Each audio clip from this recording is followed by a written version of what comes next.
Hello my family, welcome to my channel. हमारा आज का टॉपिक है स्ट्रिक्ट लायबिलिटी। स्ट्रिक्ट लायबिलिटी तो इसका मतलब क्या होता है कि स्ट्रिक्ट मतलब जैसे कि इसके नाम से ही सजेस्ट जो बहुत ज़्यादा स्ट्रिक्ट, ठीक है, ऐसी लायबिलिटी। इस वीडियो में हम पढ़ेंगे इसकी इंट्रोडक्शन, मीनिंग, इसके एसेंशियल्स या फिर इसके एक्सेप्शंस क्या है, हमारी स्ट्रिक्ट लायबिलिटी किसके ऊपर फॉल होती है।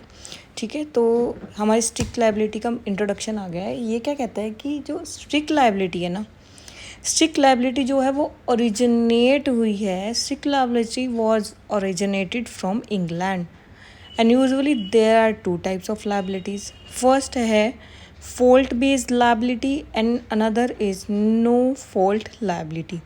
कि fault based liability और non fault liability दोनों अपने नाम से सजेस्ट हो रही है।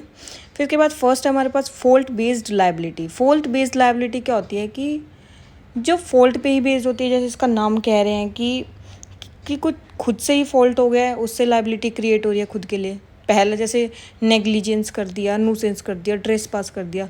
नेग्लिजेंस जैसे ड्यू केयर से कुछ अपना काम नहीं किया। न्यूसेंस में कह सकते हो कि तुम किसी को हर्ट कर रहे हो, किसी को अनोय कर रहे हो, जैसे हम पिछली वीडियोस में बताया है।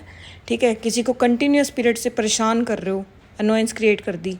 ठीक है, तो सामने वाला तो तुम्हारे तरफ केस करेगा ना, तो वो तुम्हारी लायबिलिटी हो गई।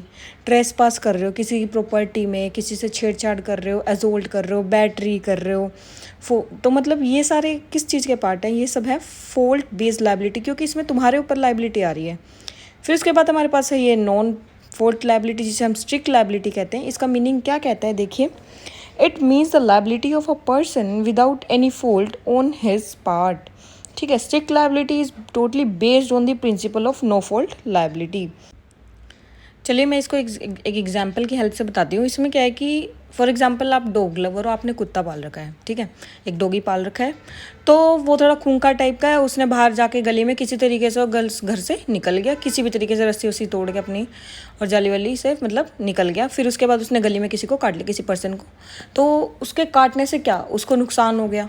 ठीक है, उसको हॉस्पिटल में जाना पड़ा, इंजरी हुई, वो सब कुछ अलग। फिर उसके बाद क्या हुआ कि उस पर्सन ने जाके केस कर दिया। ठीक है, मालिक में ये करेगा, अब कुत्ते पे तो करने से रहा।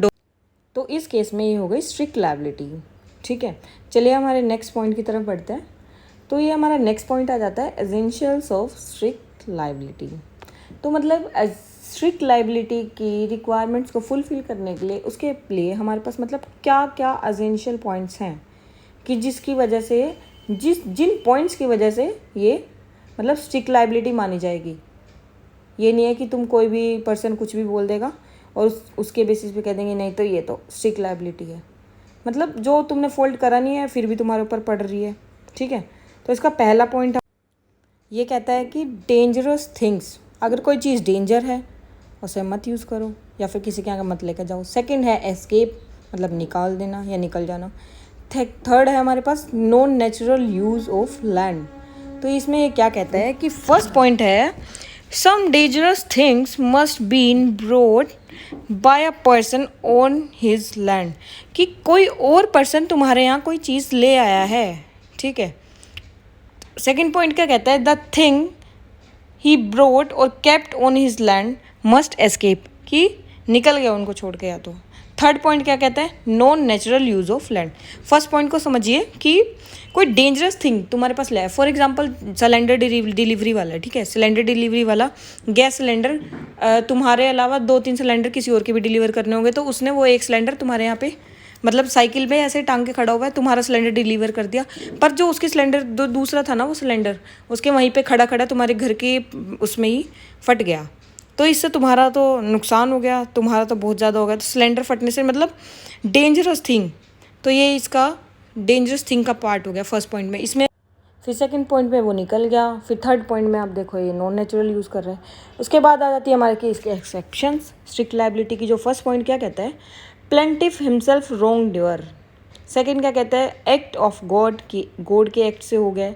थर्ड और क्या कहता है, एक्ट ऑफ थर्ड पार्टी, कि थर्ड पार्टी ने कुछ कर दिया बीच में आके कोई ऐसा एक्ट। फोर्थ क्या कहता है, कंसेंट ऑफ द प्लेंटिफ, की प्लेंटिफ की पहले कंसेंट में था, उससे पूछ के डिपेंडेंट ने सब कुछ किया था, फिर भी वो केस करने चला गया।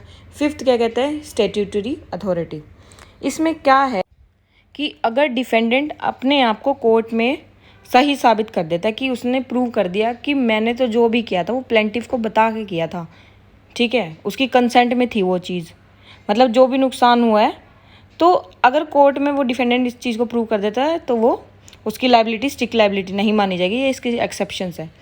ठीक है, thank you guys, thanks for watching my video and please like and subscribe the channel. और वीडियोज़ के लिए कोई टॉपिक सजेस्ट कीजिए कमेंट सेक्शन में। थैंक